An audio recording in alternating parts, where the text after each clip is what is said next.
Oke, saya mulai. Assalamualaikum warahmatullahi wabarakatuh. Jadi, pada pertemuan kali ini kita akan mencoba untuk membahas tentang konsep dasar dari tata kelola teknologi informasi. Nah, di dalam konsep dasar tata kelola teknologi informasi ini sendiri, ada tiga sub pokok bahasan. Ya, yang pertama itu adalah kita akan mencoba untuk berdiskusi tentang perbedaan antara tata kelola teknologi informasi dengan tata kelola organisasi. Apa yang dimaksud dengan tata kelola organisasi atau yang dimaksud dengan tata kelola organisasi itu adalah corporate governance, sedangkan tata kelola teknologi informasi itu adalah IT governance ya. Eh, Setelah kita mencoba membandingkan apa perbedaan antara tata kelola teknologi informasi dan tata kelola organisasi serta melihat hierarki antara tata kelola organisasi dan tata kelola teknologi, selanjutnya kita akan mencoba untuk membahas tentang perbedaan antara tata kelola teknologi informasi ini dengan manajemen teknologi informasi tentunya ya. Jadi bagaimana hierarki antara tata kelola teknologi informasi dengan manajemen teknologi informasi.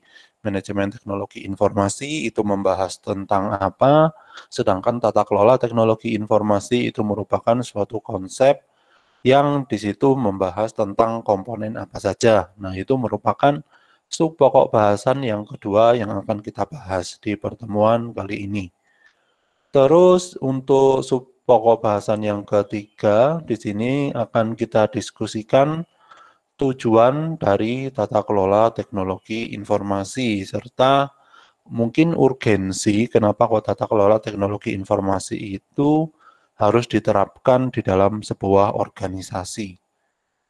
Ya, jadi tiga hal ini merupakan tiga pokok bahasan yang akan kita coba untuk kupas di dalam materi konsep dasar tata kelola teknologi informasi.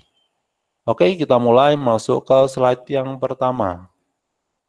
Nah, kalau misalkan kita lihat dari gambar yang ada di depan, saya highlight aja ya bahwa di sini ada roda gerigi yang merepresentasikan tata kelola teknologi informasi, sedangkan yang ada di sebelah kanan itu merepresentasikan tata kelola organisasi.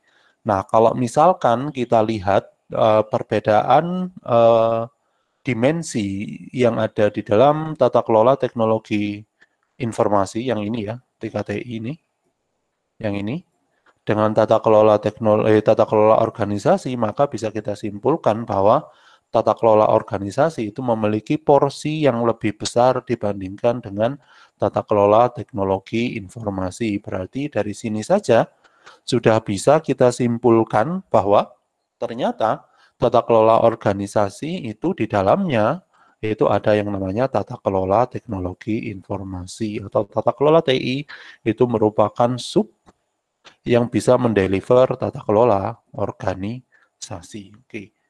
Itu kalau misalkan kita definisikan secara harfiah dengan melihat diagram yang ada di depan ya, yang ada di slide itu, yang berupa roda gerigi. Tetapi kalau misalkan kita baca secara lebih cermat pada deskripsi yang sudah ada di sebelah kiri, untuk poin yang pertama di sini menunjukkan bahwa tata kelola organisasi adalah sebuah sistem yang mengarahkan dan mengatur sebuah organisasi. Nah, pada poin pertama di sini menjelaskan tentang apa yang disebut dengan tata kelola organisasi. Berarti di sini merupakan definisi dari tata kelola organisasi itu sendiri. Bahwa di sini bisa disimpulkan tata kelola organisasi itu adalah suatu sistem yang bisa mengarahkan dan mengatur dari sebuah organisasi.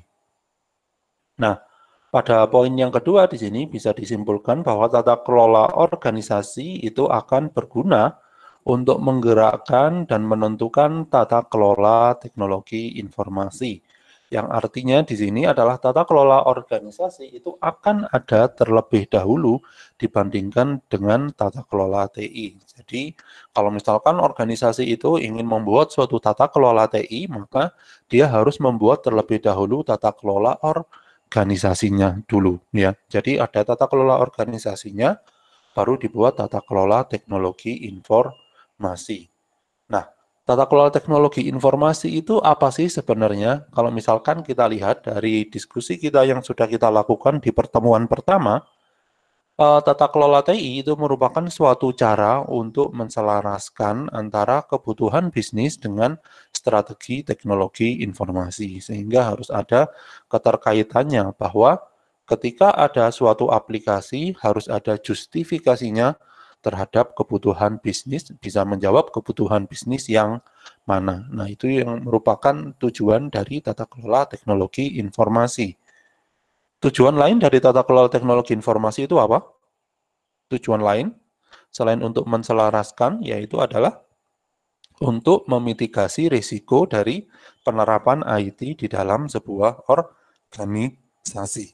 Ya, jadi itu sebenarnya guna dari yang namanya atau tujuan dari penggunaan tata kelola teknologi informasi. Nah, tata kelola organisasi di sini itu adalah suatu sistem yang mengatur keseluruhan bagaimana organisasi itu dijalankan. Itu yang dimaksud dengan tata kelola organisasi, termasuk di dalamnya mengatur bagaimana kegiatan TI itu dijalankan.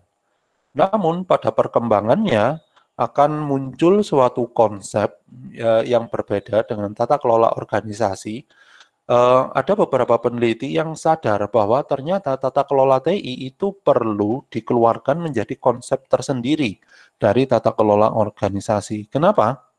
Karena peran dari teknologi informasi dan komunikasi yang bukan hanya menjadi peran support atau peran pendukung di dalam organisasi. Namun di sini teknologi informasi itu sudah menjadi partner di dalam membuat suatu keunggulan kompetitif. Artinya keunggulan kompetitif adalah keunggulan yang hanya dimiliki organisasi tanpa dimiliki oleh saingan. Maka di sini ada beberapa peneliti yang mencoba untuk memisahkan antara tata kelola TI dan tata kelola organisasi. Namun tetap dihubungkan antara tata kelola TI dan tata kelola organisasi. Keterhubungannya seperti apa? Bahwa tata kelola TI itu ada di dalam tata kelola organisasi. Tata kelola organisasi akan mendrive atau akan men-trigger munculnya tata kelola TI. Tata kelola TI itu akan menjadi enabler dari tata kelola organisasi. Nah, sekarang pertanyaannya adalah apa yang dimaksud dengan driver? Jadi saya tuliskan di dalam chat apa yang dimaksud dengan driver, apa yang dimaksud dengan enabler. Enabler. Nah, oke. Jadi monggo kalau misalkan ada yang mau menjawab apa yang dimaksud dengan driver, apa yang dimaksud dengan enabler, di sini dapat disimpulkan bahwa tata kelola organisasi akan menjadi driver dari TKTI, sedangkan TKTI TKTI itu akan menjadi salah satu enabler dari tata kelola organisasi tentunya ya. Tata kelola organisasi. Oke, sekarang apa yang dimaksud dengan driver, apa yang dimaksud dengan enabler? Ada yang bisa menjawab atau ada yang bisa mengusulkan kira-kira arti dari enabler itu apa, arti dari driver itu apa? Oke, monggo rekan-rekan mahasiswa sekalian, sembari itu ya, apa itu namanya? Saya mengcapture untuk sebagai bukti bahwa kita sudah melakukan perkuliahan. Silakan monggo dijawab apa yang dimaksud dengan driver, apa yang dimaksud dengan satunya lagi apa tadi? Enabler ya.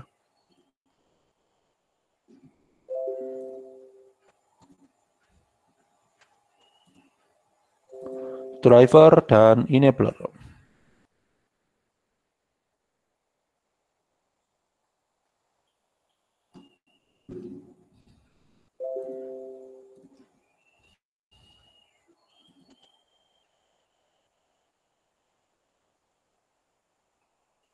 Apa yang dimaksud dengan driver, apa yang dimaksud dengan enabler.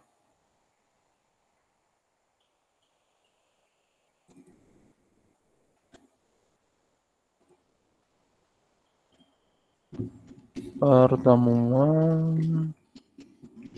2 TKTIA. Oke, ada yang mau menjawab apa yang dimaksud dengan enabler, apa yang dimaksud dengan driver?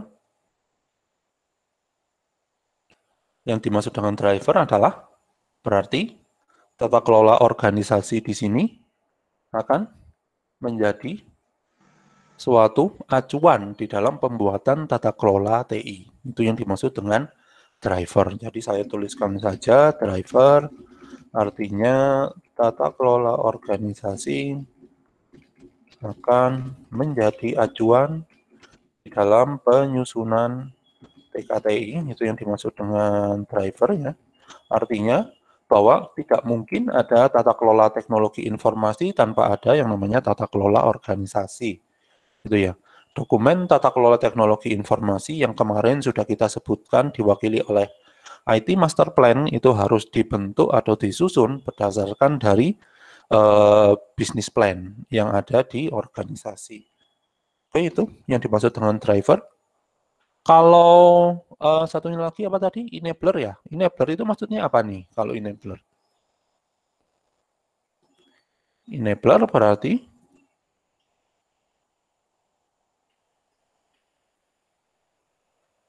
enabler adalah bahwa tata kelola teknologi informasi itu akan menghasilkan suatu nilai yang dapat mendukung pencapaian tujuan dari tata kelola organisasi. Ya, mudah ya definisinya antara driver dan enabler. Saya catat ya di chat bahwa apa tadi enabler ya? Enabler adalah suatu komponen yang dapat memberikan nilai atau manfaat. Intinya adalah TKTI akan dapat memberikan nilai ke dalam tata kelola organisasi. Ya, oke. Jadi itu merupakan definisi dari driver dan definisi dari enabler. Tata kelola organisasi akan menjadi driver dari tata kelola TI, sedangkan tata kelola TI akan menjadi suatu enabler bagi tata kelola organisasi. Nah, oke. Jadi di sini dideskripsikan pada poin yang kedua bahwa tata kelola organisasi menggerakkan dan menentukan tata kelola teknologi informasi. Ya, yaitu tadi bahwa tidak mungkin ada tata kelola TI tanpa ada tata kelola organisasi. Sebenarnya ini juga mungkin akan ada beberapa model bagaimana cara untuk menyusun dari tata kelola organisasi sehingga bisa menjadi suatu tata kelola TI atau strategi TI. Itu untuk poin yang kedua, sedangkan untuk poin yang kedua di sini bisa kita pahami bahwa informasi yang dihasilkan oleh teknologi informasi, tentunya teknologi informasi yang sudah diterapkan di dalam organisasi, dapat dijadikan sebagai bahan pertimbangan rencana strategis organisasi. Nah, itu yang dimaksud juga dengan apa yang disebut dengan enabler. Ya. Jadi, nilai yang bisa dihasilkan dari tata kelola TI terhadap tata kelola organisasi itu adalah informasi dari tata kelola TI akan dapat dijadikan sebagai bahan pertimbangan untuk menyusun rencana strategi dari sebuah organisasi. Sehingga di sini tata kelola TI harus diintegrasikan ke dalam semua struktur tata kelola yang ada di dalam sebuah organisasi. Salah satunya adalah dengan membuat suatu Dewan TIK yang ada di dalam sebuah organisasi. Dewan TIK itu penting. Kenapa kok Dewan TIK itu penting? Nah, ada yang bisa menjawab? Dewan TIK itu penting di dalam organisasi, tetapi alasannya kenapa? Ya. Ada yang bisa menjawab? Kenapa kok Dewan TIK itu penting? Monggo langsung dijawab saja lewat chat atau dijawab secara langsung juga bisa. Saya persilahkan untuk rekan-rekan mahasiswa di sini untuk menjawab dari pertanyaan saya tadi agar kegiatan diskusinya bisa berlangsung secara itu ya, secara lebih aktif ya.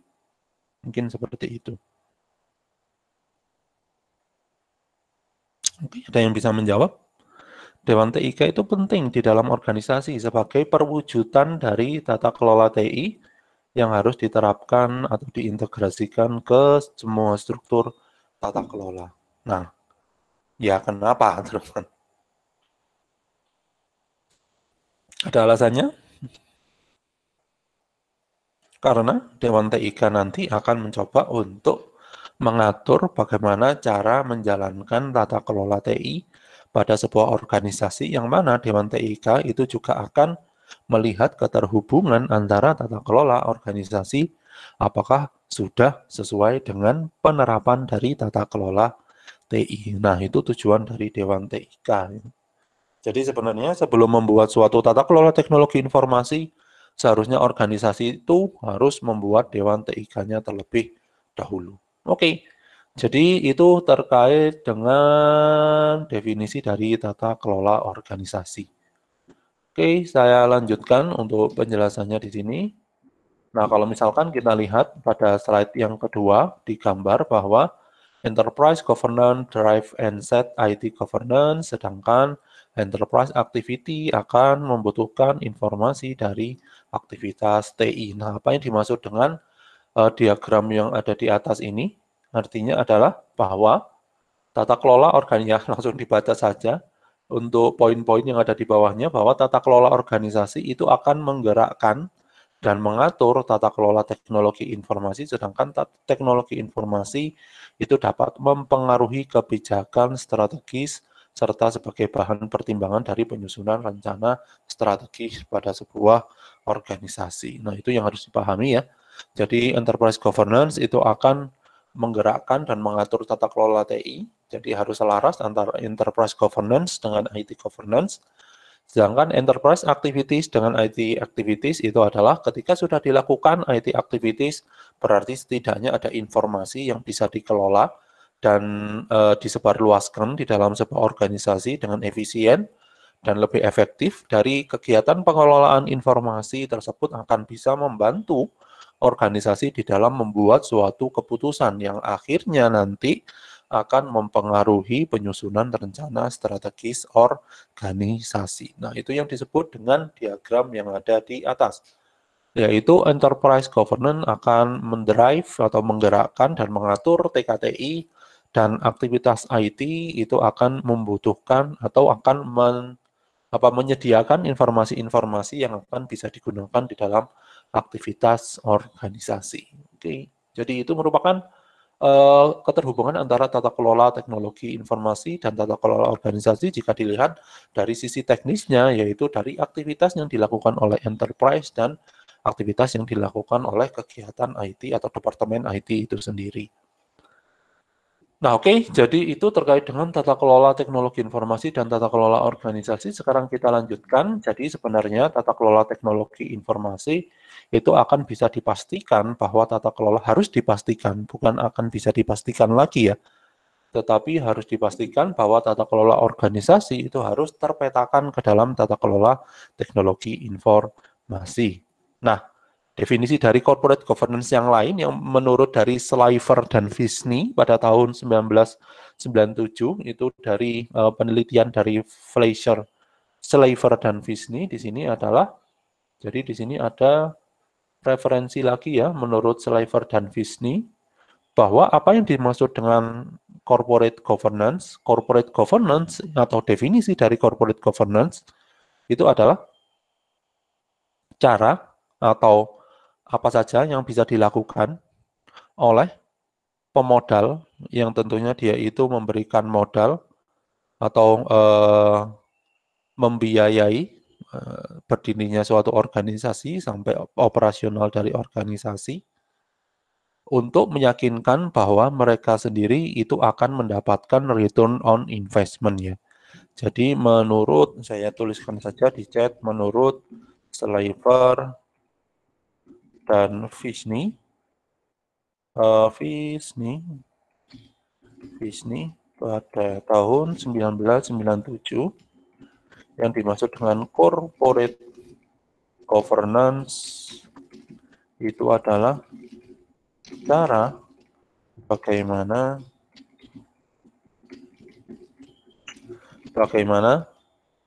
supplier dari modal yang didapatkan perusahaan dapat meyakinkan dirinya sendiri bahwa mereka di akhir tahun, di akhir bulan, atau di per kuartal mendapatkan keuntungan dari investasinya tentunya ya. Mendapatkan keuntungan dari investasi yang sudah dilakukan. Oke, jadi itu menurut Shriver dan Fish nih ya, pada 1997 bahwa corporate governance itu adalah cara bagaimana supplier dari modal, supplier pemodal atau supplier dari modal yang didapatkan oleh perusahaan dapat meyakinkan dirinya sendiri bahwa mereka di akhir tahun, di akhir bulan, atau di akhir kuartal itu akan mendapatkan keuntungan dari investasi yang sudah dilakukan. Nah, sekarang pertanyaannya adalah apa sih yang dimaksud dari supplier modal? Ya, supplier modal organisasi itu apa? Oke, ada yang bisa menjawab? Apa yang dimaksud dari supplier modal dari sebuah organisasi? Monggo, silakan kalau misalkan ada yang ingin menjawab apa yang dimaksud dengan supplier modal dari sebuah organisasi di sini.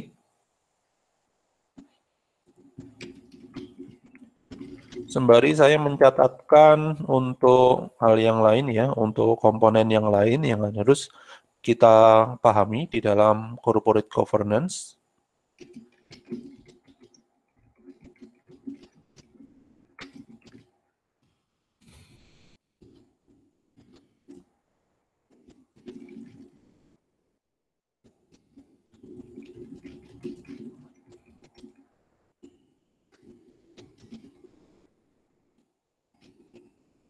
Ya, oke, apa yang dimaksud dengan supplier modal pada sebuah organisasi?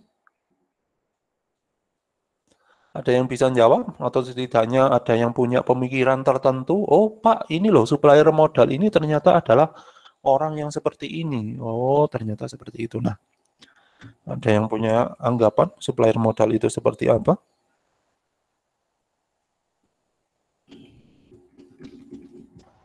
Mungkin investor. Oke. Dari Fatan. Mungkin investor, Pak. Dari Tara juga menjawab bahwa mungkin itu semacam investor, Pak. Iya, benar. Itu semacam investor ya, benar ya. Jadi ada yang dimaksud dengan board of director ya, ada yang dimaksud dari apa itu namanya pemodal yang ada di dalam sebuah perusahaan. Jadi kalau misalkan untuk perusahaan yang besar, biasanya orang yang ingin membuat suatu perusahaan itu hanya memiliki sebuah ide ya. Terus modalnya dari mana? Modalnya itu dia itu minta dari organisasi yang lain, yang mana organisasi itu bisa memberikan suatu modal tertentu. Bisa bank, bisa merupakan organisasi konsorsium yang memberikan modal-modal ke perusahaan-perusahaan agar mereka itu bisa berdiri. Nah, harapannya adalah si pemodal ini di akhir tahun itu mengharapkan yang namanya suatu hasil dari investasi yang sudah mereka lakukan tentunya. Nah, bagaimana caranya mereka itu bisa meyakinkan bahwa mereka itu bisa mendapatkan hasil dari investasi yang sudah mereka berikan ke perusahaan itu merupakan suatu definisi dari corporate governance menurut Shriver dan Disney. Benar. Eh, Mbak Fatan ya, ini ya, sama Mbak Tara. Ya, bahwa investor itu merupakan seorang pemodal yang merupakan salah satu bagian dari supplier modal organisasi. Ya. Atau ada yang menyebutkan di sini juga stockholder, atau yang dimaksud dengan stockholder ya, stockholder. Stockholder itu juga merupakan pemodal.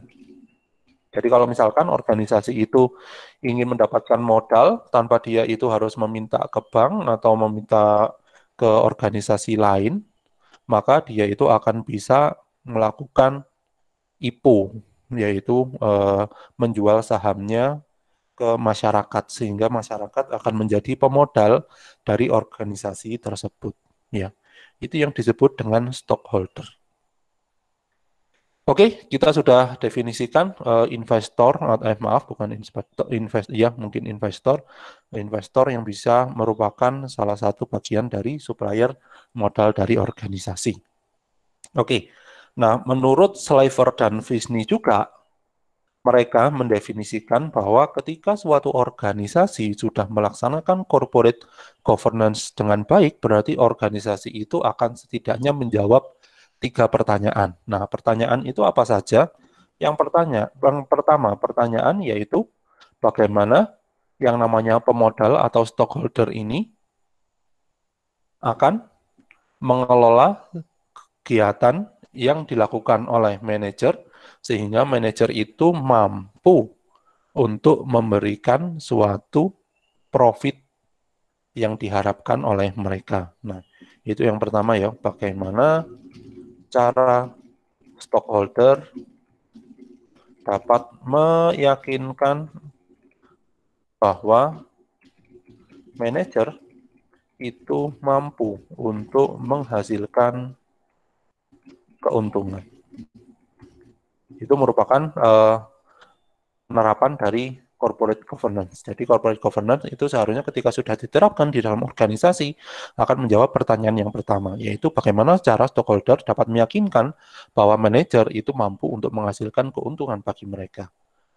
Pertanyaan yang kedua yang perlu untuk dijawab ketika suatu organisasi sudah menerapkan corporate governance di sini adalah bagaimana cara supplier of finance atau yang dimaksud dengan pemodal atau stockholder menjamin bahwa manajer tidak mencuri kapital atau investasi yang sudah diberikan ke organisasi, atau jangan sampai seorang manajer itu melakukan investasi yang gagal di dalam organisasi. Nah, itu merupakan cara yang kedua atau jawaban atau pertanyaan yang kedua yang harus ditanyakan oleh stockholder ini ketika sudah menerapkan corporate governance. Bagaimana meyakinkan bahwa manajer tersebut nggak nilep duit ya, maksudnya tidak steal itu, tidak mencuri dari hasil investasi yang sudah diberikan ke perusahaan,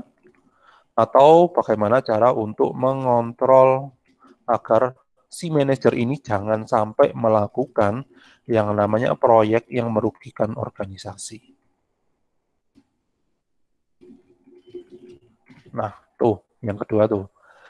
Oke, sedangkan yang ketiga di sini ketika sudah menerapkan suatu corporate governance dengan baik, maka setidaknya akan menjawab pertanyaan yang ketiga, yaitu bagaimana meyakinkan bahwa yang namanya stockholder itu bisa mengontrol dari seorang manajer agar mengontrol yang namanya alur kas dari sebuah perusahaan, sehingga yang namanya suatu perusahaan itu tetap berjalan sebagaimana mestinya. Ya, jadi di sini bagaimana cara bahwa pemodal atau yang disebut dengan stockholder itu mampu untuk mengontrol seorang manajer. Ya, tentu saja sesuai dengan arahan dari si pemodal tersebut, karena pemodal ya juga punya kepentingan tertentu selain kepentingan bahwa dia harus mendapatkan suatu hasil dari investasi yang diberikannya. Oke, jadi itu merupakan 3 alasan atau 3 jawaban atau 3 kriteria dari pelaksanaan corporate governance yang baik. Nah, kalau misalkan kita lihat 3 kriteria itu ternyata merepresentasikan bagaimana tata kelola organisasi itu diterapkan dengan baik di dalam organisasi atau di dalam perusahaan tentunya. Ya, ini ya yang sudah ada di slide, bahwa pemilik modal memastikan bahwa manajer itu bisa memberikan suatu profit. Pemilik modal memastikan bahwa manajer tidak mencuri modal, ya, tidak mencuri hasil investasi atau berinvestasi di proyek yang buruk. Dan terakhir adalah pemilik modal bisa mengendalikan manajer. Oke, jadi itu merupakan jawaban yang harus dijawab ketika tata kelola organisasi itu sudah diterapkan pada sebuah perusahaan. Nah, seharusnya pertanyaan-pertanyaan ini juga diharuskan untuk dijawab ketika tata kelola teknologi informasi sudah diterapkan di dalam organisasi. Sehingga ketika tata kelola teknologi informasi bisa menjawab 3 pertanyaan ini, maka setidaknya akan muncul yang namanya keselarasan antara tata kelola organisasi dengan tata kelola TI-nya. Nah, seperti ini ya. Jadi di sini ada 3 pertanyaan yang harus dijawab oleh tata kelola TI yang juga harus selaras dengan pertanyaan-pertanyaan yang harus dijawab oleh tata kelola organisasi. Yang pertama adalah Dewan Direksi dan manajer eksekutif harus memastikan bahwa CIO dan organisasi teknologi informasi, terutama yang mengurusi teknologi informasi, bisa menghasilkan suatu nilai untuk bisnisnya. Suatu nilai di sini bukan cuma melulu berupa profit ya, tetapi bisa juga berupa suatu nilai yang intangible. Itu yang ada di poin yang pertama. Sedangkan untuk poin yang kedua, di dalam tata kelola TI akan bisa menjawab suatu pertanyaan, yaitu bagaimana Dewan Direksi dan Manajer Eksekutif memastikan bahwa CIO dan organisasi yang mengurusi TI tidak mencuri investasi TI yang diberikan oleh pemilik modal atau berinvestasi di proyek TI yang buruk. Tuh. Dan yang ketiga adalah agar Dewan Direksi dan Manajer Eksekutif bisa mengendalikan CIO dan organisasi yang mengurusi TI. Itu ya. Nah, sekarang pertanyaannya nih, siapa sih Dewan Direksi itu? Dan apa yang ada di dalam Manajer Eksekutif? Ya. Dewan Direksi itu siapa? Kira-kira. Dewan Direksi itu adalah beberapa orang yang ditunjuk oleh organisasi sebagai perwakilan dari pemodal. Itu yang dimaksud dengan Dewan Direksi. Atau stockholder, ya, itu yang dimaksud dengan Dewan Direksi. Jadi beberapa orang yang dipilih sebagai perwakilan dari pemodal, itu yang dimaksud dengan Dewan Direksi. Nah, apa yang dimaksud dengan manajer eksekutif di sini? Manajer eksekutif ya kumpulan dari CEO, CTO, CFO, CIO itu sendiri. Itu merupakan manajer eksekutif. Artinya pimpinan-pimpinan dari setiap departemen yang ada di dalam organisasi. Pimpinan tingkat atas dari setiap fungsi bisnis yang ada di dalam organisasi. Bukan departemen, maaf, saya salah tadi menjelaskannya. Bukan departemen, tetapi pimpinan atas dari yang mewakili tiap fungsi bisnis yang ada di dalam sebuah organisasi. Yang mewakili Human Resource Development itu adalah Chief Operational Officer, COO, Chief Operational Officer. Yang mewakili Departemen Keuangan itu adalah Chief Financial Officer. Yang mewakili bagaimana pengelolaan informasi di dalam organisasi adalah Chief Information Officer. Terus yang mengepalai ketiga peran tersebut itu adalah CEO atau Chief Executive Officer. Nah, itu adalah manajer eksekutif. Nah, di dalam tata kelola TI di sini adalah merupakan didefinisikan sebagai 3 langkah atau 3 komponen, yaitu bagaimana Dewan Direksi dan Manajer Eksekutif yang sudah kita diskusikan tadi bisa mengendalikan CIO atau organisasi teknologi informasi atau organisasi yang mengelola teknologi informasi di dalam organisasi agar bisa menghasilkan nilai kepada bisnis, agar tidak berinvestasi di proyek yang buruk, agar tidak mencuri dari investasi teknologi informasi yang sudah diberikan oleh organisasi, dan agar mengikuti arahan dari Dewan Direksi dan juga manajer eksekutif. Nah, itu merupakan penyelarasan antara tata kelola organisasi dengan tata kelola teknologi informasi. Jadi setiap pertanyaan itu harus dijawab ya, bahwa Dewan Direksi dan manajer harus bisa menghasilkan nilai, harus tidak berinvestasi di proyek yang buruk, dan yang terakhir adalah bisa mengendalikan CIO di dalam organisasi. Oke, itu terkait dengan keselarasan. Nah, sekarang di sini kita akan mencoba untuk mendeskripsikan, sudah kita coba untuk diskusikan sejenak tadi, siapa yang disebut dengan Dewan Direksi dan siapa yang disebut dengan Dewan atau Manajer Eksekutif. Jadi di sini tata kelola TI itu adalah bagian dari tata kelola organisasi. Ya, tentu saja ya, sudah kita diskusikan ini. Ini merupakan komponen atau poin yang benar bahwa tata kelola organisasi merupakan hal yang menaungi tata kelola TI. Nah, tata kelola organisasi itu ada di tanggung jawab siapa? Ada di tanggung jawab Dewan Direksi, yaitu orang-orang yang diberikan tanggung jawab atau dipilih sebagai perwakilan dari pemodal. Dari tata kelola teknologi, tata kelola organisasi itu merupakan ada di bawah tanggung jawabnya Dewan Direksi. Nah, komposisi Dewan Direksi itu ternyata bermacam-macam. Campuran, misalkan antara shareholders. Shareholder itu yang memiliki apa itu namanya, berapa persen atau bagian dari stok atau saham yang dimiliki oleh organisasi.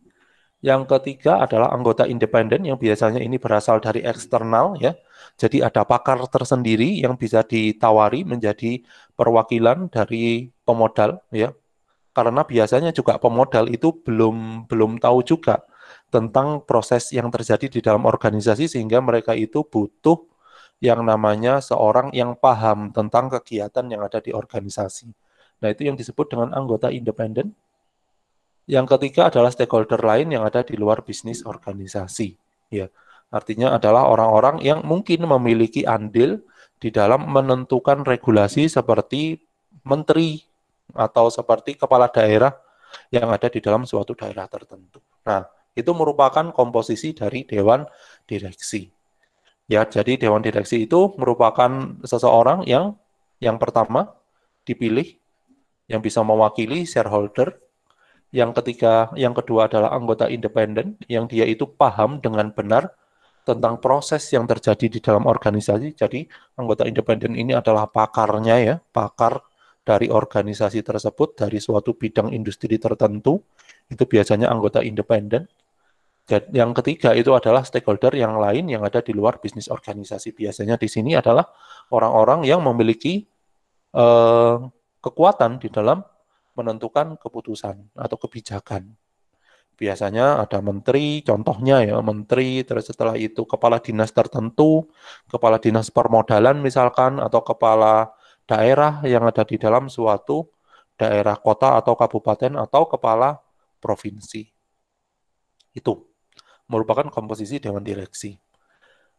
Nah, di sini bisa dibedakan bahwa di dewan direksi itu ada dua bagian atau bisa dibedakan menjadi dua. Yang pertama adalah dewan direksi eksekutif dan yang kedua adalah dewan direksi non-eksekutif atau independen. Kalau dewan direksi eksekutif itu merupakan dipekerjakan langsung oleh organisasi. Kalau dewan direksi non-eksekutif atau independen itu ditetapkan dari orang yang tidak ikut andil di dalam pembentukan dan pengelolaan organisasi atau orang yang ada di luar organisasi. Nah, di sini ada suatu kriteria tertentu bahwa melibatkan manajer eksekutif sebagai dewan direksi itu merupakan praktek yang kurang baik di dalam tata kelola. Nah, alasannya apa nih? Ya, pelibatan manajer eksekutif tadi kita sudah tahu ya. Kalau manajer eksekutif itu mulai dari CEO, CIO, terus apalagi tadi CFO, COO, itu merupakan manajer eksekutif. Nah, kenapa kok manajer eksekutif ini tidak boleh ikut di dalam dewan direksi pada sebuah organisasi? Ada alasan tertentu nggak di situ? Nah, kira-kira ada jawaban nggak dari rekan-rekan sekalian? Oh, ternyata kenapa kok manajer eksekutif itu tidak atau harus berada di luar dewan direksi dan tidak diikutkan ke dalam suatu organisasi dewan direksi karena ini Pak. Ya, jadi di sini ada keterangan yang lain ya pada poin yang keempat, dewan direksi dan manajer eksekutif aturannya perlu dipisah. Aturan yang standar ya, aturan best practice. Praktek yang baiknya itu praktek yang umum terjadi itu adalah antara dewan direksi dan manajer eksekutif itu harus dipisah. Nah, pertanyaannya adalah kenapa? Kenapa dewan direksi harus terpisah atau tersegregasi dari manajer eksekutif? Oke, Itu pertanyaannya. Kenapa Dewan Direksi harus terpisah atau tersegregasi, tidak ikut andil di dalam pengambilan keputusan yang dikeluarkan oleh Dewan Direksi? Karena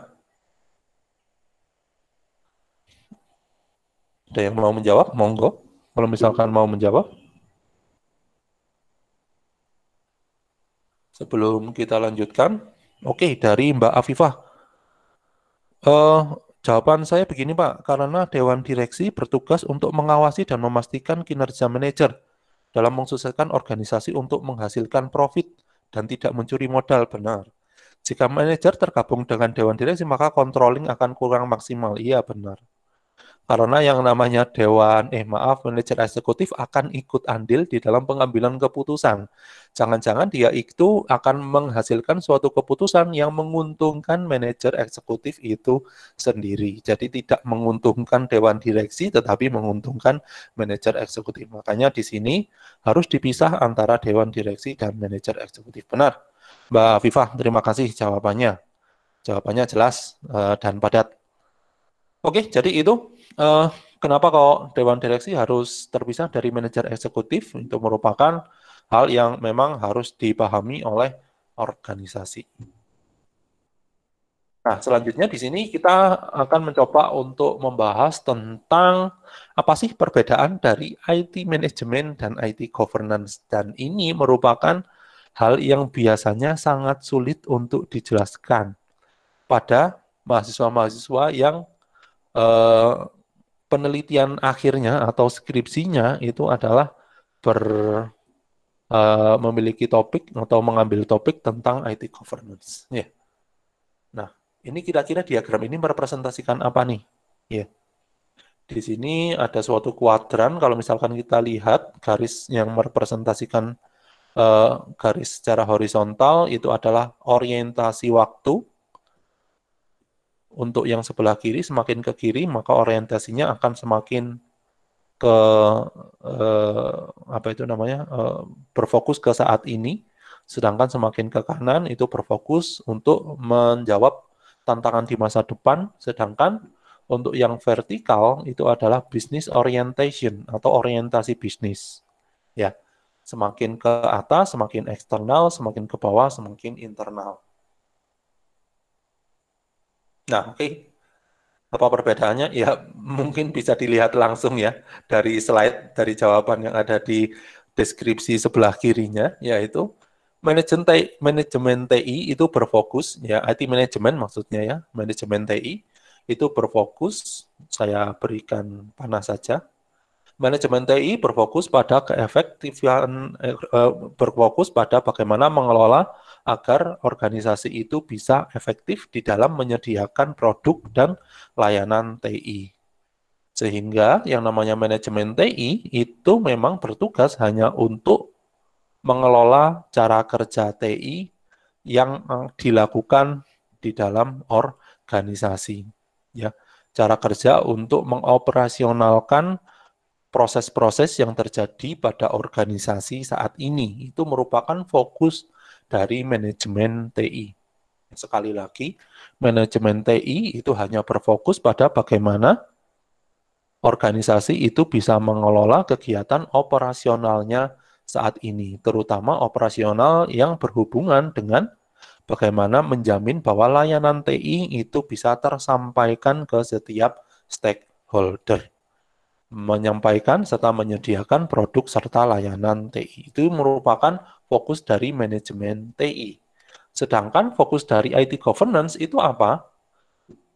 Tata kelola di sini itu berfokus pada bagaimana menyelenggarakan dan memanipulasi teknologi informasi untuk memenuhi kebutuhan bisnis secara internal dan pelanggan secara eksternal di saat ini maupun di masa depan. Jadi di sini fokus untuk orientasi waktunya ketika kita melakukan IT management atau organisasi melakukan atau kita membahas tentang IT management berarti fokus waktunya adalah bagaimana cara untuk menjamin bahwa layanan IT maupun produk IT itu bisa dikelola dengan baik di saat ini tentunya itu ya. Ini internal dan juga present. Sedangkan untuk IT governance di sini mendeskripsikan bahwa tata kelola TI itu berfokus pada bagaimana menyelenggarakan dan memanipulasi teknologi informasi sehingga itu bisa memenuhi kebutuhan bisnis internal, ya, kebutuhan internal saat ini dan kebutuhan pelanggan atau kebutuhan pelanggan di masa depan. Maka itu disebut sebagai IT governance. Nah, oke. Mungkin akan bisa kita definisikan atau mungkin akan bisa kita diskusikan lebih lanjut apa yang dimaksud dengan IT governance dan IT management. Sekarang akan saya berikan suatu objek, ya. Saya berikan atau saya coba untuk bertanya objek ini apa. Sekarang mahasiswa atau rekan mahasiswa akan mencoba untuk menentukan objek yang sudah saya sebutkan tadi sebagai IT governance atau IT management. Nah, oke, itu ya. Oke, pertanyaan pertama, saya langsung catat di chat ya. Jadi pertanyaan pertama adalah membuat suatu regulasi TI. Nah, kalau menurut kalian membuat suatu regulasi TI termasuk ke dalam IT governance atau IT management?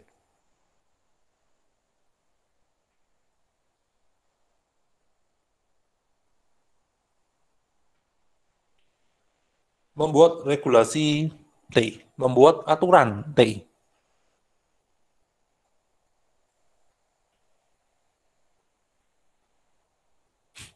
Oke, bagaimana? Government, governance, bukan government ya, tapi governance, maaf, Mas Humphrey. Kalau government itu lebih ke arah pemerintah ya. Bagaimana menjamin bahwa kegiatan pemerintahan, maksudnya pemerintah, ya pemerintah, pemerintah daerah, pemerintah kementerian dan sebagainya. Kalau governance itu sama dengan tata kelola. Nah, itu ya. Ya, oke, mungkin seperti itu, Mas. Maaf, bukan Mas Humphrey, tetapi Mbak Nadir ya di sini ya. Governance yang benar. Oke, oke, di sini jawabannya sudah benar semua dari Mas Humphrey menjawab IT governance, Mbak Nadir mungkin di sini maksudnya adalah governance ya, Mbak Nadir. Mbak Winda juga menjawab IT governance, Mbak Novia juga governance, Mbak Rona juga menjawab IT governance. Ya benar, tata kelola, termasuk ke dalam ranah tata kelola.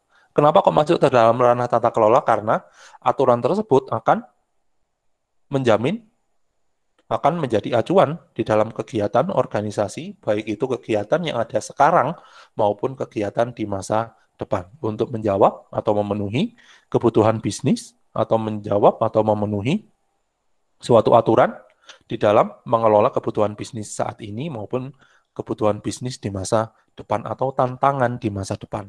Oke, regulasi TI. Benar semua. Oke, bagus. Terus satu lagi,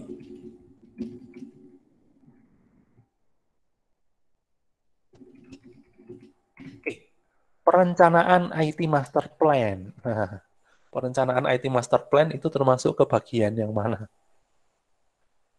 IT Management atau IT Governance? Perencanaan IT Master Plan atau strategi TI?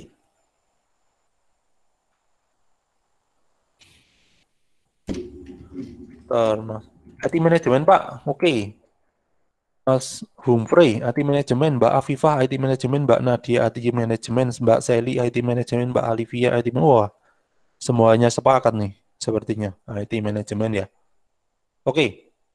Nah, kalau menurut kalian nih, IT Master Plan itu akan mengatur kegiatan organisasi hanya saat ini atau di masa depan juga?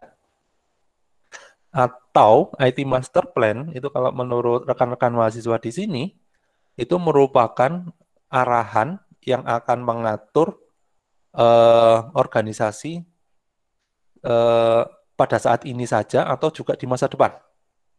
Itu maksud saya. Mengatur di masa depan juga, Pak. Ya, IT Master Plan di sini karakteristiknya itu adalah mengatur masa depan. Ya, jadi jangka panjang biasanya. IT Master Plan. Benar Mbak Alvina, bahwa IT Master Plan itu di masa depan juga diatur di dalam IT Master Plan karena memang untuk IT Master Plan itu akan berlangsung di jangka pendek. Bukan jangka pendek, tetapi bukan jangka panjang, tapi jangka menengah. Ya, jangka menengah. Jadi untuk IT Master Plan itu akan berjalan selama 5 tahun. Nah, berarti di sini dapat disimpulkan bahwa yang namanya IT Master Plan itu sebenarnya bisa masuk ke dalam IT governance, ya. Karena di sini mengatur arah dari organisasi akan berjalan ke arah mana selama 5 tahun ke depan. Nah, oke, jadi itu ya terkait dengan IT governance dan IT management. Sekarang saya akan mencoba untuk memberikan satu contoh lagi.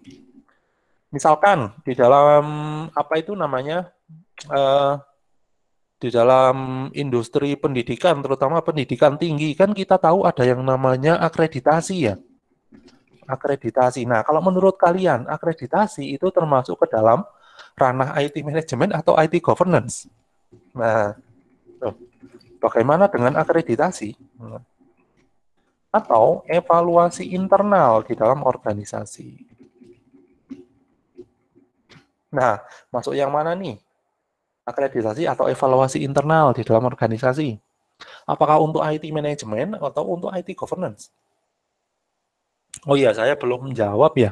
Tadi ya, untuk yang apa itu namanya? Yang perencanaan IT Master Plan. Oke. Oke, jawaban untuk IT Master Plan di sini memang ditujukan atau masuk ke dalam ranah IT Governance dengan alasan bahwa IT Master Plan digunakan untuk menjawab kebutuhan bisnis, kebutuhan IT di saat ini maupun untuk menjawab tantangan yang muncul dalam jangka waktu menengah atau di sini 5 tahunan. Ya, oke. Jawaban untuk IT Master Plan. Oke, Mbak Rona menjawab tentang pertanyaan saya yang terakhir ya, tentang evaluasi internal. Jadi akreditasi atau evaluasi internal menurut saya masuk ke dalam ranah IT manajemen, Pak. Karena akan berubah dan berkala seiring perkembangan waktunya. Iya, benar. Terima kasih atas jawabannya Mbak Rona. Terima kasih juga untuk jawabannya tadi, diskusinya dari rekan-rekan mahasiswa sekalian.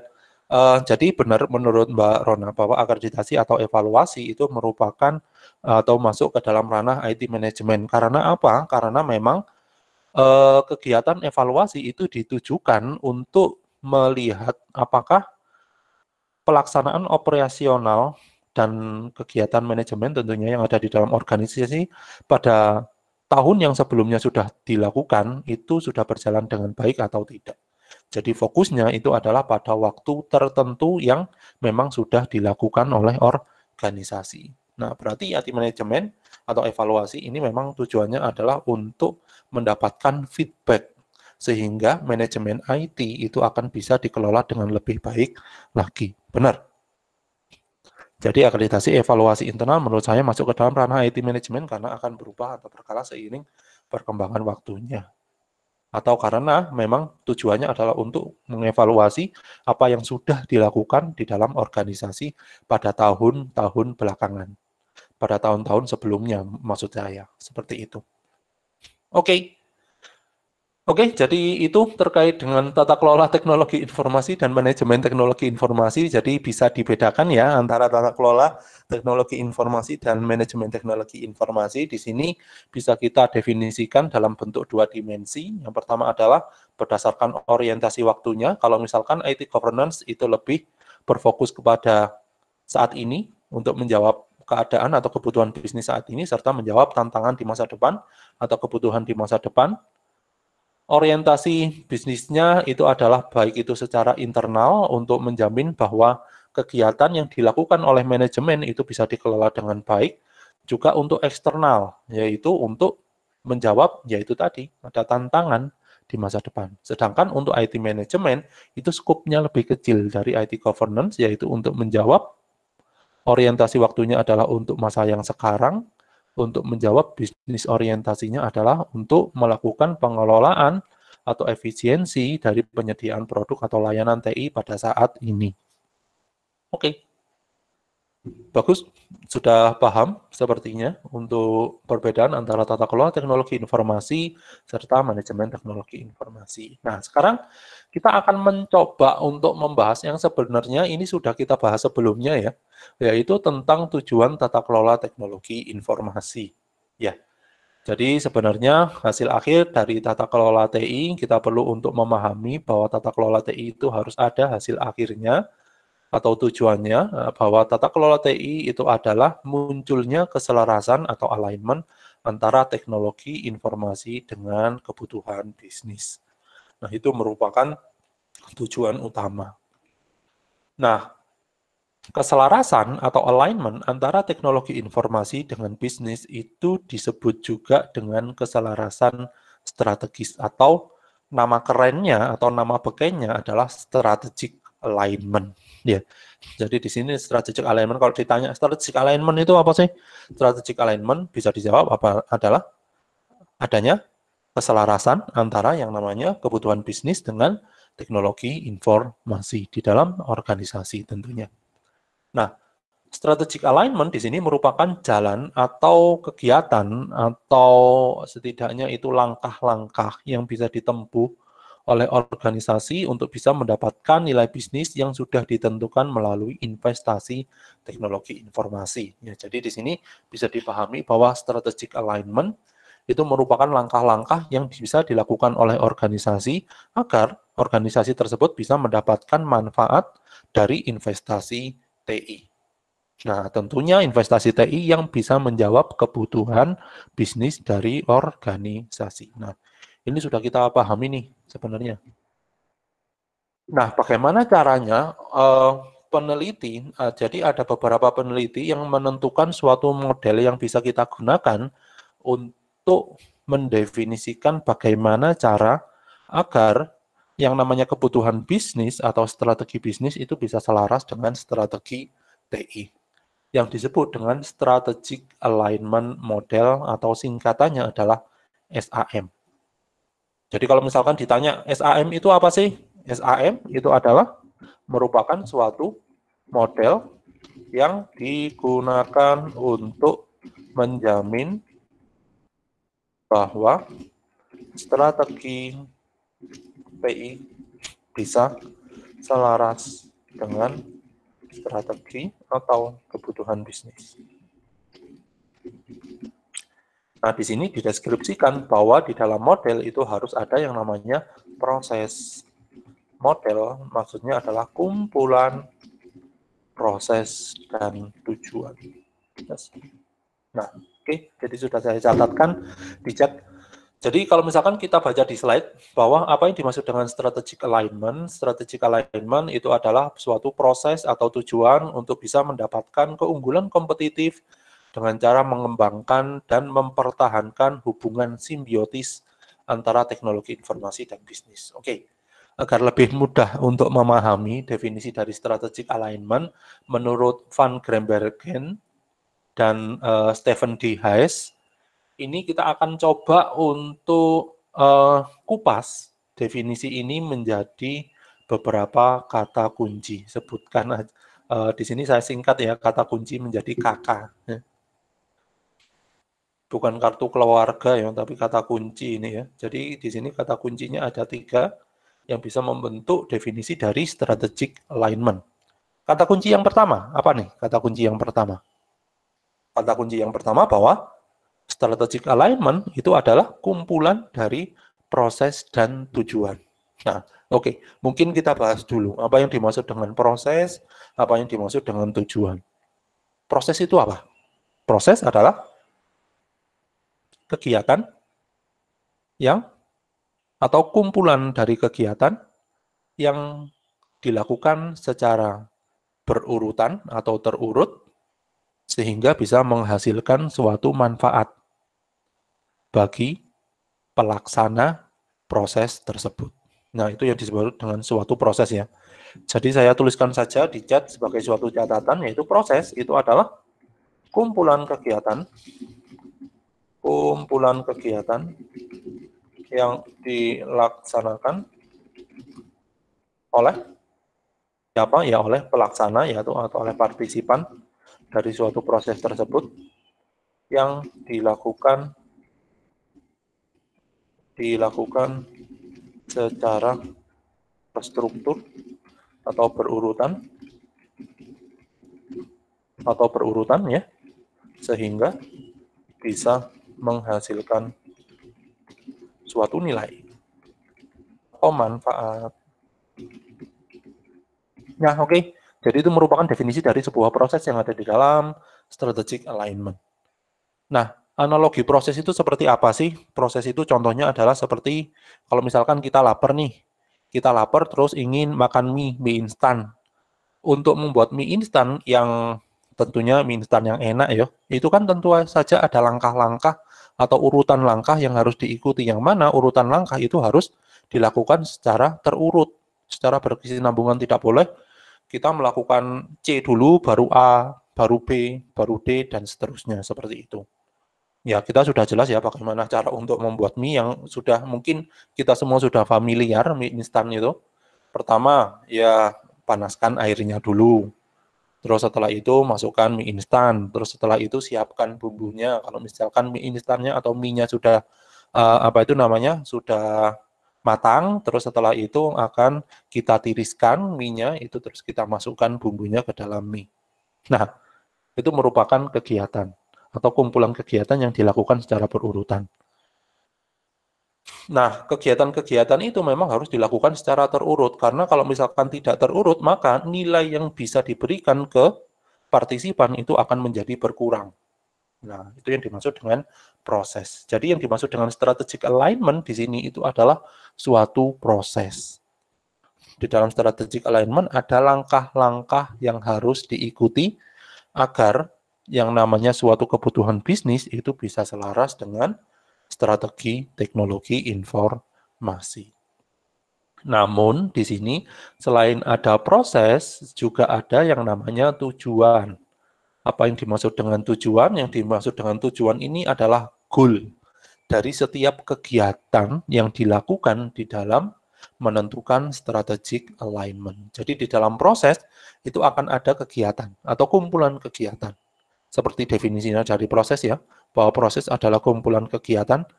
Jadi satu proses itu mungkin ada banyak kegiatan.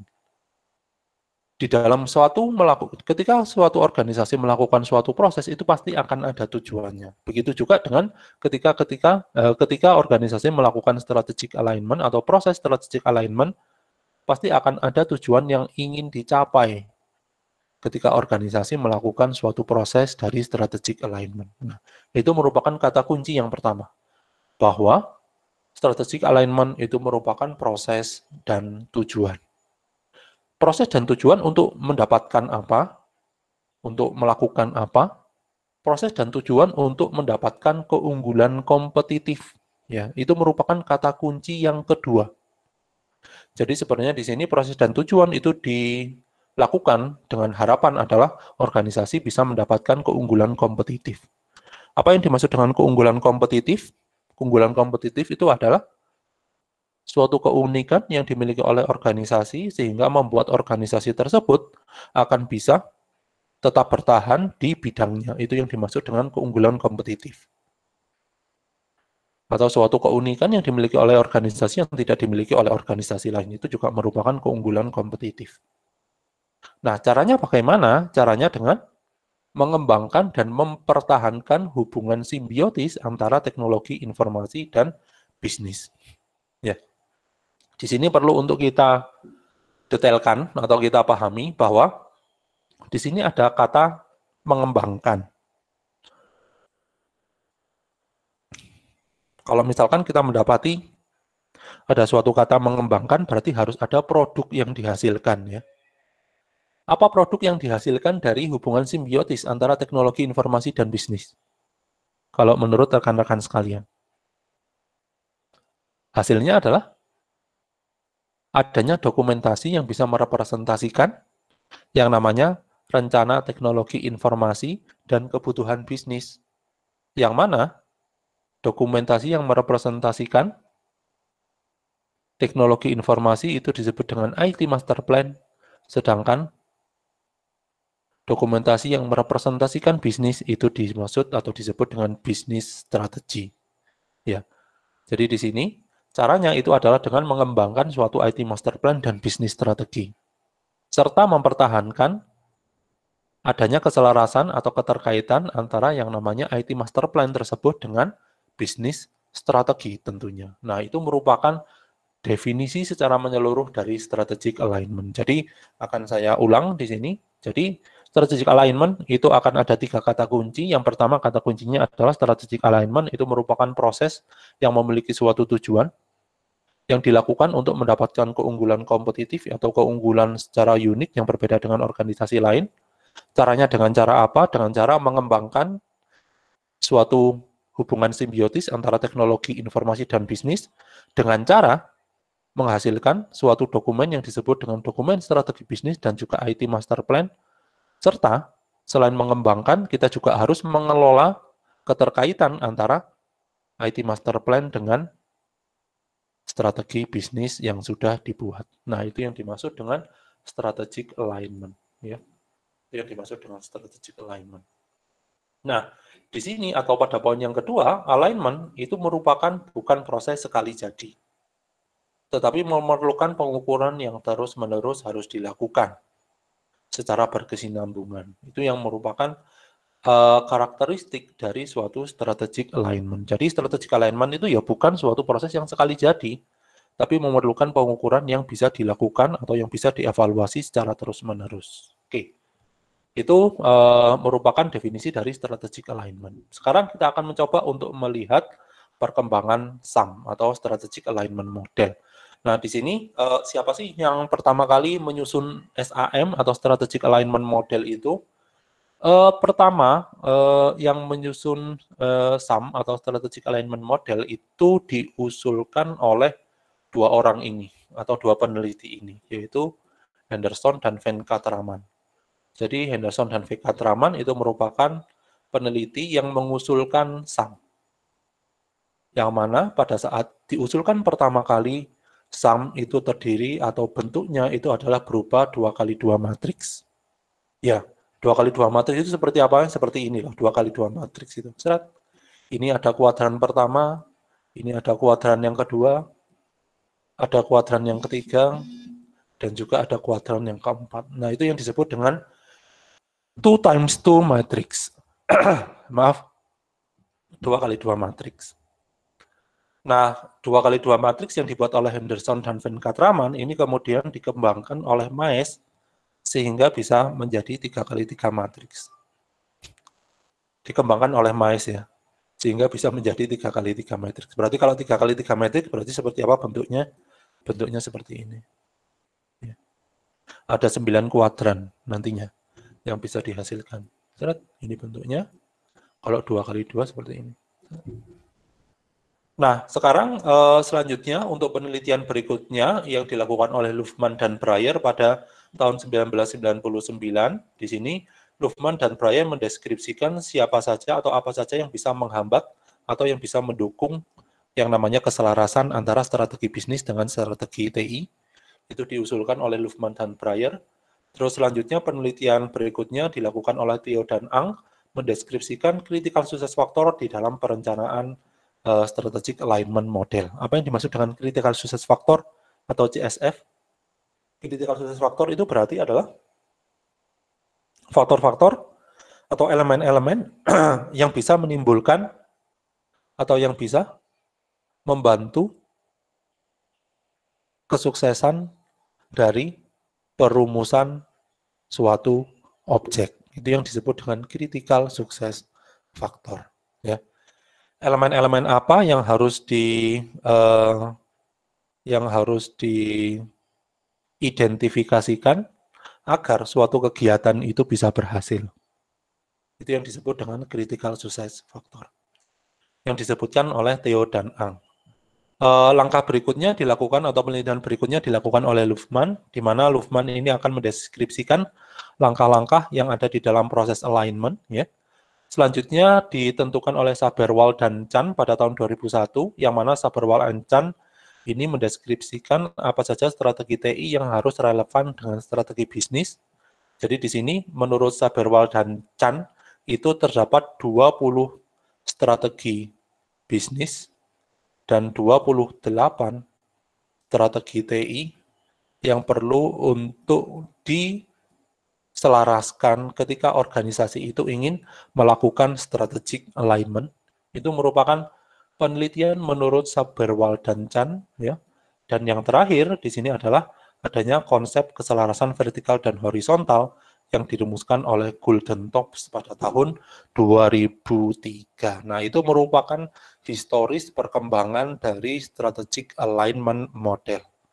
Pertama kali dibuat oleh Henderson dan Venkatraman dalam bentuk 2x2 metric, kemudian dikembangkan oleh Maes dalam bentuk 3x3 matrix. Setelah itu didefinisikan kira-kira apa saja penghambatnya maupun pendukungnya agar SAM itu atau Strategic Alignment Model bisa diterapkan di dalam organisasi. Theo dan Ang mendeskripsikan kira-kira faktor-faktor yang bisa mempengaruhi kesuksesan di dalam perencanaan SAM itu apa saja. Baru oleh Luhmann, di sini Luhmann mendeskripsikan langkah-langkah yang harus dilakukan agar organisasi bisa melaksanakan strategic alignment. Terus dari Saberwal Ancan di sini mendeskripsikan ada 20 strategi bisnis dan 28 strategi TI yang harus dipikirkan oleh organisasi ketika organisasi tersebut ingin menerapkan strategic alignment, dan yang terakhir adalah keselarasan vertikal maupun keselarasan horizontal yang dirumuskan oleh Golden Tops. Oke, kita lanjut aja penjelasannya. Nah, ini merupakan bentuk dari SAM atau Strategic Alignment Model. Nah, oke. Kira-kira siapa yang bisa menjelaskan SAM 2x2 matrix ini? Ini ada rekan-rekan mahasiswa yang bisa memberikan suatu insight, kira-kira apa sih sebenarnya tiap-tiap kuadran yang ada di dalam Strategic Alignment Model, yaitu 2x2 matrix yang sudah didefinisikan oleh tadi siapa? Saya lupa. Henderson dan Venkatraman ya. Oke. Oke. Kira-kira apa saja?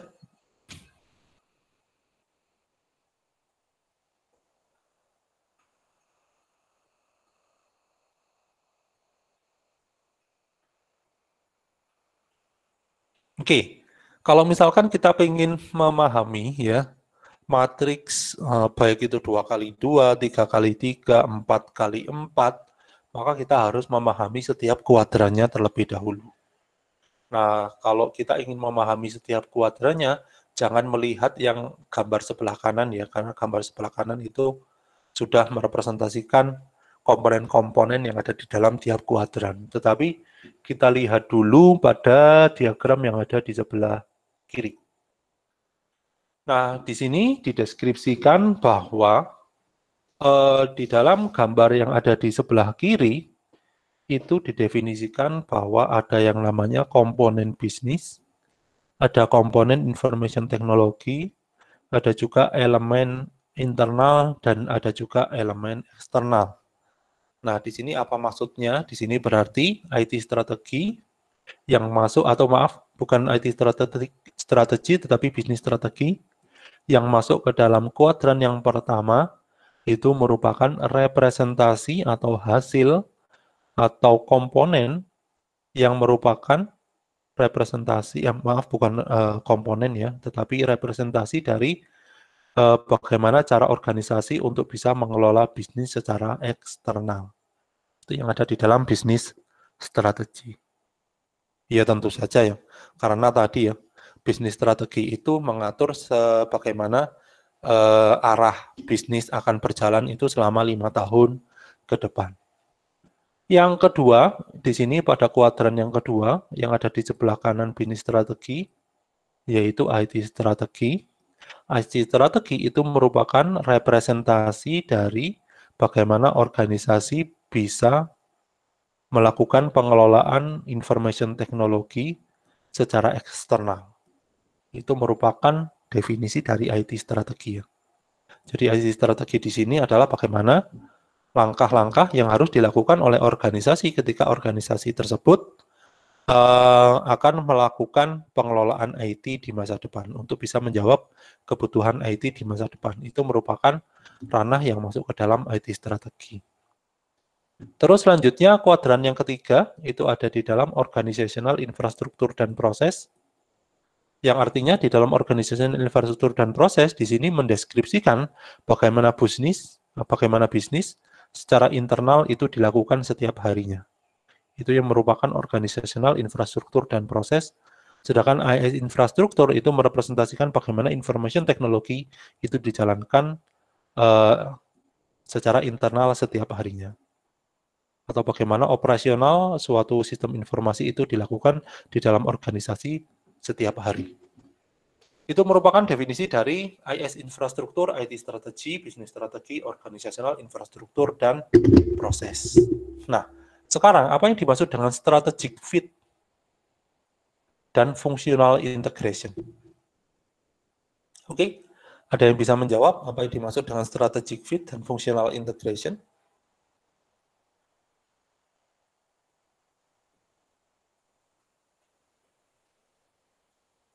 Apa yang dimaksud dengan strategic fit dan functional integration?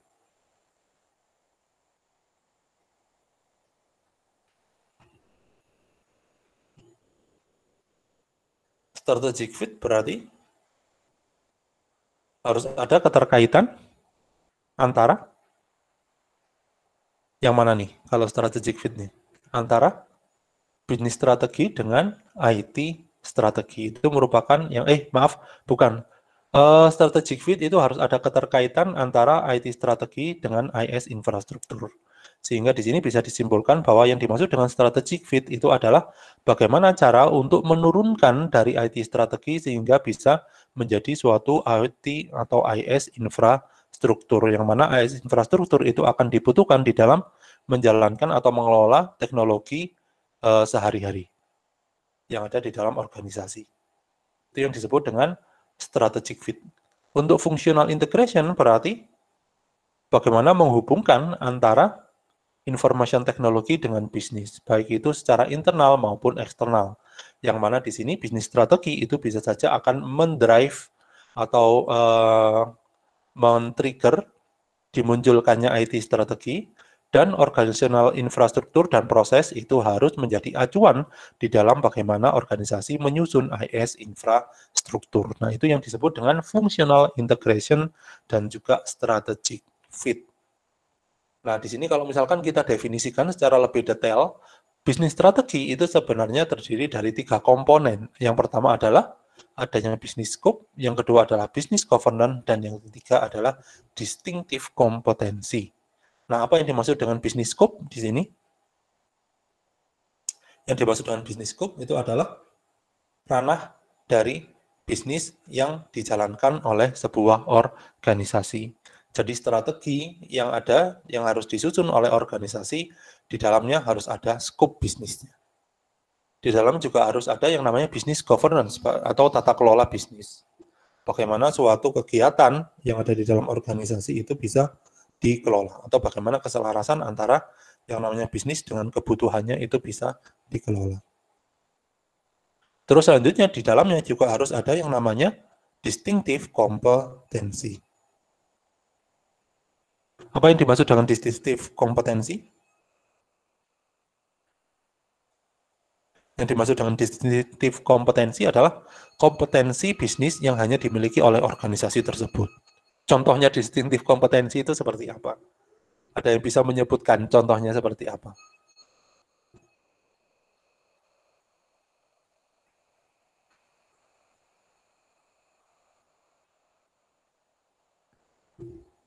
Distinctive kompetensi di dalam ranah bisnis. Contoh, kalau misalkan kita ingin apa itu namanya deposito atau bukan deposito sih, nabung ke bank itu ya. Kalian lebih memilih bank mana? Bank Mandiri, Bank BNI, atau Bank BCA?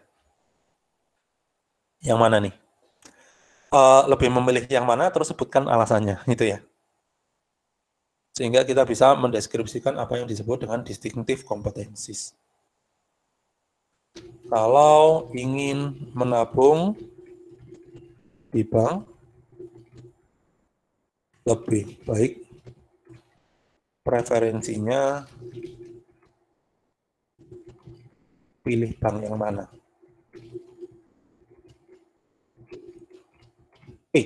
Itu pertanyaannya. Kalau ingin nabung di bank, preferensinya dari rekan-rekan mahasiswa sekalian itu pilih di bank yang mana? Sebutkan banknya, ada 3 pilihan bank, ada BNI, ada Bank Mandiri, dan yang terakhir ada Bank BCA. Oke, Mbak Fitri, saya milih Bank BCA Pak, soalnya saldonya bisa sampai 0. Oke, boleh, Mbak Fitri. Oke, saya milih Bank BCA karena saldonya bisa sampai 0. Kalau misalkan BNI sama Mandiri nggak bisa ya. Saldonya harus berapa ribu gitu kalau nggak salah ya. Oke, boleh Mbak Fitri. Untuk yang lain, ada alasan tertentu? Terima kasih jawabannya Mbak Fitri.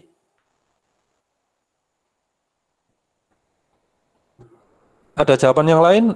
Mas Humphrey, BCA Pak, karena satu keluarga pakai BCA. Oh, oke, berarti di sini ada keunggulan tertentu ya, karena memang satu keluarganya sudah pakai BCA, maka nabungnya ya pakai BCA. Oke, Mas Humphrey, terima kasih jawabannya. Mbak Alvina, saya BCA Pak, karena ATM-nya ada di mana-mana. Oke, boleh.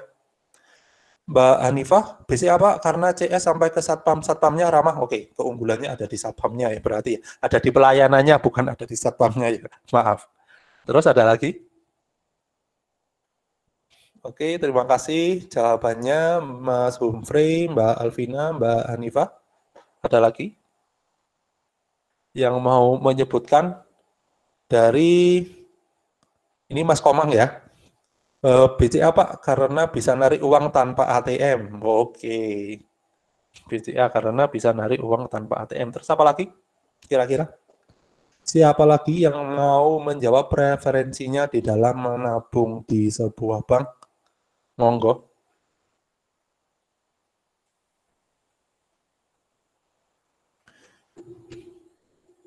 Mungkin saya juga akan, apa itu namanya? Saya akan menuliskan preferensinya ya. Kalau saya sih di Mandiri, ya, karena seluruh gaji saya ya di situ. Jadi mau nggak mau ya saya pakai Mandiri. Bayar di Bank Mandiri. Nah, oke, itu mungkin preferensi dari saya ya. Oke, dari Mbak Fatan. Mandiri, Pak, karena dekat dengan rumah saya. Oke, boleh. Ya. Nah, oke, saya simpulkan ya dari jawaban-jawaban tadi bahwa ternyata bank pun itu ternyata memiliki distintif kompetensinya atau kompetensinya masing-masing. Ya. Mungkin BCA itu memiliki beberapa keunggulan dibandingkan dengan, ada jawaban yang lain nih dari Mbak Parmesti. Mandiri Pak, karena apabila rekening pasif setor tunai hanya akan penalti bukan pemblokiran. Oke, ya benar. Nah, ya, itu keunggulannya dari Mandiri. Oke, boleh. Jadi di sini ada keunggulan kompetitif sebenarnya atau distinctive kompetensi yang dimiliki oleh bank. Di sini saya batasi ada 3 bank, ada Bank BNI, Mandiri maupun Bank BCA. Kalau misalkan ditanya akan nabung di mana, ternyata di sini sebagian besar pakai BCA karena saldonya bisa 0, karena ada keunggulannya yaitu saldonya bisa 0, ATM-nya ada di mana-mana karena pelayanannya yang sangat baik, karena bisa narik uang tanpa ATM. Tetapi juga ada yang menjawab Mandiri, contohnya saya dan Mbak Fatan dan juga Mbak Pramesti. Saya menjawab bahwa saya pakai Mandiri, lawang gaji saya semuanya di Mandiri, mau nggak mau ya saya pakai Mandiri. Terus setelah itu Mbak Fatan menjawab bahwa pakai Mandiri Pak, karena dekat dengan rumah saya, sehingga kalau misalkan saya ingin narik duit atau ada keperluan tertentu terkait dengan bank, misalkan, itu saya akan bisa melakukannya dengan cepat. Nah, itu merupakan alasan dari Mbak Fatan. Nah, dari Mbak Pramesti juga menjawab bahwa mandiri, karena apabila rekening pasif, setor tunai, hanya akan dapat penalti, bukan pemblokiran ATM. Oke, jadi di sini ternyata tiap bank itu memiliki distintif kompetensinya. Bank BCA, karena kompetensinya di layanan. Karena kompetensinya yaitu mudah di dalam melakukan transaksi non-tunai. Bank BCA. Ya. Jadi merchant-merchant itu bisa menggunakan bank BCA, biasanya menggunakan bank BCA. Tetapi kalau misalkan kita tanya, Bank Mandiri biasanya tidak ada. Dia tidak bisa mendapat atau melakukan proses pembayaran secara debit. Itu keunggulan dari Bank BCA. Selain saldonya juga bisa sampai 0. Keunggulan Bank Mandiri. Bank Mandiri, yang pertama, keunggulan bagi saya pribadi ya, karena ya saya seluruh gaji saya ada di Mandiri, mau nggak mau saya ada di Mandiri ya. Terus keunggulan yang kedua, ada penalti, tidak pernah dilakukan yang namanya pemblokiran ATM ketika rekeningnya itu pasif. Nah, oke, jadi itu keunggulan-keunggulannya. Tetapi kalau misalkan ditanya, kalau misalkan mau setor untuk bayar UKT, pilih yang mana? Pasti semuanya pasti pilih yang namanya BNI, karena biasanya BNI itu ada di atau diperuntukkan bagi mahasiswa untuk membayar, misalkan membayar uang perkuliahan, untuk membayar praktikum, dan sebagainya. Nah, itu yang dimaksud dengan distinctive kompetensi. Kompetensi yang hanya dimiliki oleh suatu organisasi. Ya, jadi di dalam bisnis strategi itu harus dimunculkan 3 komponen ini. Yang pertama adalah skop dari suatu bisnisnya. Kalau bisnis perbankan, ya skopnya ya tentu saja ada di perbankan. Bagaimana pengelolaan atau tata kelola governance atau governance dari bisnisnya, ya. Apa saja aturan-aturan yang muncul yang bisa digunakan untuk mengelola atau melakukan tata kelola di dalam organisasi atau di dalam bisnisnya, itu yang dimaksud dengan business governance. Dan yang terakhir adalah kompetensi yang hanya muncul pada sebuah organisasi itu sendiri. Itu yang dimaksud dengan bisnis strategi. Nah, sekarang jangan ke IT strategi dulu ya. Kita masuk ke penurunan dari bisnis strategi secara di sini secara strategic fit, yaitu ke dalam organisasional infrastruktur dan proses. Nah, kalau misalkan di bisnis strategi itu masih membahas secara general, masih membahas secara umum arahan yang harus dilakukan oleh organisasi agar bisnis itu bisa tetap berjalan selama 5 tahun ke depan, untuk diturunkan menjadi yang namanya organisasional infrastruktur dan proses. Yang mana organisasional infrastruktur dan proses itu mendeskripsikan bagaimana organisasi bisa menjalankan strategi bisnisnya secara teknis. Ketika organisasi ingin menjalankan strategi bisnisnya secara teknis, maka setidaknya organisasi harus memiliki 3 komponen. Yang pertama adalah administratif infrastruktur. Apa yang dimaksud dengan administratif infrastruktur? Contoh, salah satu contoh dari administratif infrastruktur itu adalah struktur organisasi. Struktur organisasi yang merepresentasikan bagaimana chain of command itu berjalan di dalam sebuah organisasi. Bagaimana rantai komando itu berjalan di dalam sebuah organisasi. Itu yang dimaksud dengan administratif infrastruktur. Tentu saja di dalam melakukan kegiatannya, para staff itu harus memiliki skill tertentu, sehingga proses yang terjadi itu bisa dijalankan dengan mudah. Selain itu, harus dicantumkan juga suatu prosedur yang mengacu atau yang mendasari setiap proses yang dijalankan di dalam sebuah organisasi. Nah, itu yang dimaksud dengan organisasional atau elemen yang ada di dalam organisasional infrastruktur dan proses. Nah, sekarang kita pindah ke bagian yang kanan, yang menjawab atau mengatur tentang ranah IT. Ini tentang ranah IT, kalau ini tentang ranah bisnisnya. Nah, tentang ranah IT di sini ada 2, yang pertama adalah IT strategi, yang kedua adalah ada IT atau IS, infrastruktur and proses. Di dalam IT strategi berarti ada 3 komponen. Bagaimana cara kita untuk bisa mengelola suatu teknologi informasi atau sistem informasi di dalam organisasi dan menjawab tantangan IT atau tantangan teknologi selama 5 tahun ke depan, itu ternyata bisa diambil 3 elemen di dalamnya. Yang pertama ada teknologi scope atau scope dari teknologi atau batasan dari teknologi yang bisa diimplementasikan di dalam organisasi. Jadi misalkan karena ini adalah suatu perbankan, maka teknologi yang bisa diterapkan adalah misalkan pertama cloud computing, yang kedua adalah database terdistribusi, yang ketiga misalkan adalah web atau teknologi website atau teknologi client server. Yang keempat mungkin adalah teknologi yang bisa digunakan untuk mengumpulkan data dan untuk mengekstraksi suatu aturan-aturan atau suatu knowledge yang bisa didapatkan dari kumpulan data tersebut atau yang disebut dengan data warehouse dan business intelligence.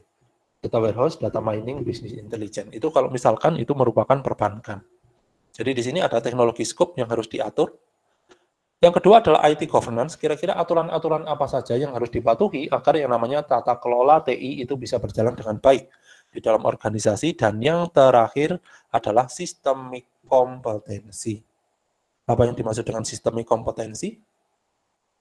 Yang dimaksud dengan sistemik kompetensi itu adalah bagaimana organisasi itu bisa mengelola yang namanya teknologinya dengan baik. Cara organisasi untuk mengelola teknologinya dengan baik. Apakah yang namanya teknologi ini itu akan dilakukan secara outsource atau akan dikelola secara in-house atau merupakan perpaduan antara keduanya. Itu yang dimaksud dengan sistemik kompetensi. Baru dari IT strategi itu akan diturunkan ke dalam IS infrastruktur atau IT infrastruktur dan proses melalui strategic fit sehingga akan bisa dideskripsikan 3 elemen yang harus ada di dalam AS infrastruktur dan proses, yaitu arsitektur teknologi. Arsitektur teknologi di dalamnya terdapat contohnya adalah arsitektur jaringan atau topologi jaringan, misalkan topologi jaringannya pakai bus, pakai mesh, pakai hybrid atau pakai yang lain, pakai ring atau pakai topologi yang lain. Selain itu di sini juga ada arsitektur yang menghasilkan atau menjawab tentang enterprise atau yang disebut dengan enterprise arsitektur, arsitektur datanya seperti apa, arsitektur sistem informasinya bagaimana, arsitektur data itu bisa direpresentasikan ke dalam DFD atau juga yang namanya Entity Relationship Diagram atau IRD, itu yang merupakan representasi, bentuk representasi dari arsitektur data. Kalau arsitektur proses bisa direpresentasikan ke dalam yang namanya suatu Business Process Management Notation atau BPMN atau proses bisnis. Nah, itu. Terus setelah itu di sini juga ada skill yang harus dipenuhi oleh karyawan agar bisa mengelola IT dengan baik. Dan yang terakhir adalah proses-proses yang harus dilakukan agar IT atau IS infrastruktur itu bisa dikelola dengan baik dan benar. Jadi di sini yang dibutuhkan untuk teknis itu pasti akan ada yang namanya suatu SOP atau standar prosedur, baik itu kegiatan teknis yang ada di dalam ranah information teknologi maupun di ranah bisnis. Yang kedua, tentu saja ada skill yang harus dipenuhi oleh tiap-tiap staf agar bisa menjalankan prosesnya dengan baik dan benar. Oke, jadi itu merupakan representasi dari strategic alignment model menurut tadi siapa sih, saya lupa lagi. Menurut Henderson dan Van Katraman. Pertanyaan dulu. Jadi untuk pertemuan saat ini atau pertemuan pertama atau pertemuan kedua ini kita sampai ke pembahasan sum 2x2 matriks ya. Sebenarnya ini masih dibahas di 2 matriks yang lainnya, yaitu terkait dengan bagaimana cara untuk melakukan pemenuhan sum atau bagaimana functional fit itu dilakukan sampai ke bagaimana strategic alignment model dihasilkan dari sum. Oke. Kita sampai ini aja dulu, sampai sum 2x2 matriks. Ada pertanyaan dulu dari rekan-rekan sekalian? Monggo kalau misalkan ada yang ingin ditanyakan.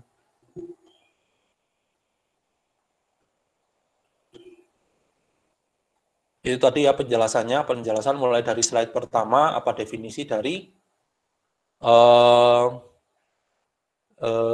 governance, dan juga IT governance, dan juga corporate governance. Apa yang dimaksud dengan IT governance, dan perbedaannya dengan satu lagi adalah IT management, dan yang terakhir kita sudah masuk ke strategic alignment model. Oke, ada pertanyaan dulu? Monggo, saya persilakan untuk langsung saja ditanyakan lewat chat atau ditanyakan langsung ngomong.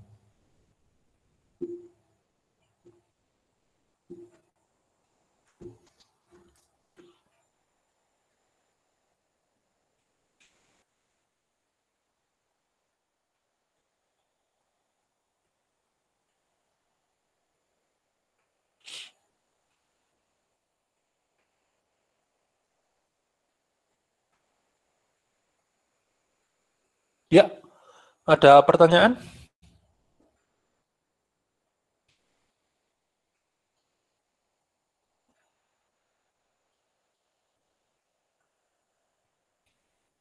Oke. Dari Mbak Afifah tidak ada, Pak. Oke, berarti di sini jawaban dari Mbak Afifah saya anggap mewakili seluruh rekan-rekan mahasiswa di satu kelas ini ya, berarti ya. Jawaban dari Mbak Afifah ini. Oke, mungkin untuk berikutnya kita perlu diskusi. Eh, Mungkin diskusinya akan kita lakukan di Google Hangout aja ya.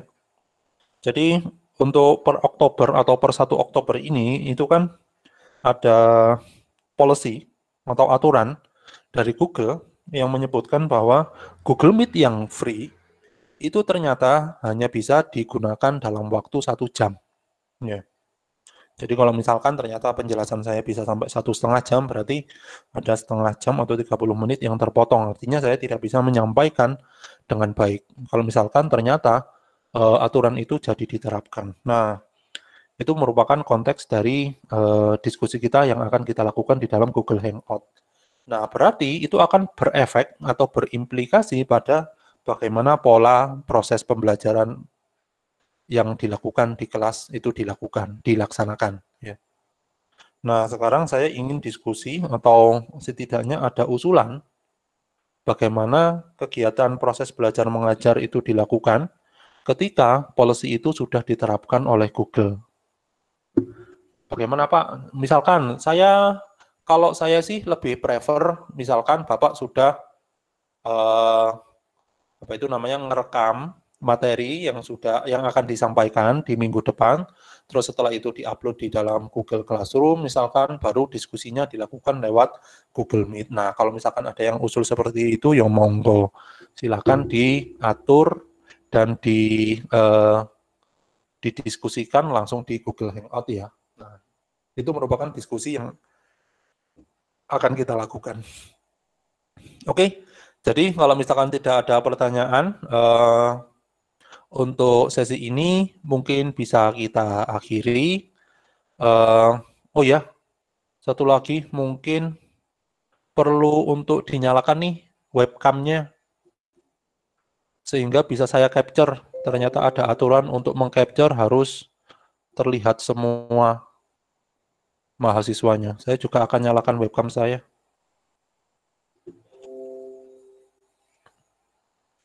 Monggo rekan-rekan mahasiswa dinyalakan webcamnya baru saya capture. Saya juga akan menyalakan webcamnya ya.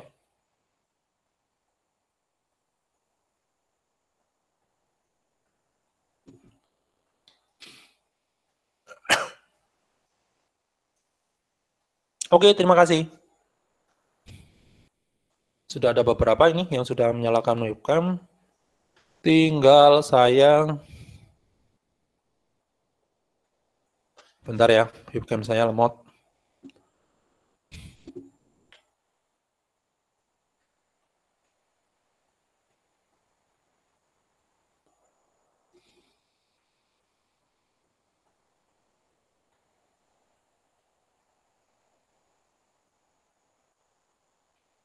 Wah, lama banget.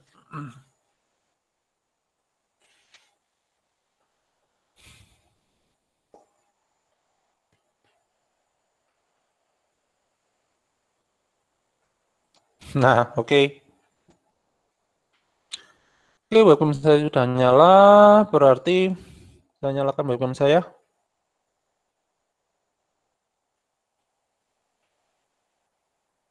Nah, itu ya. Oke, saya capture dulu ya, kalau begitu.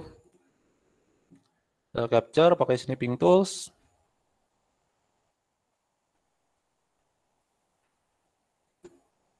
Oke.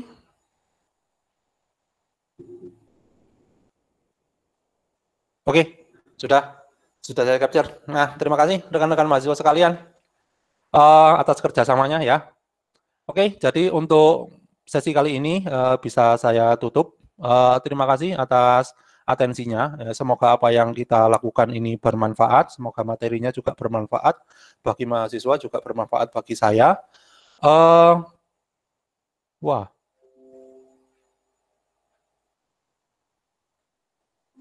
Iya, saya lost connection.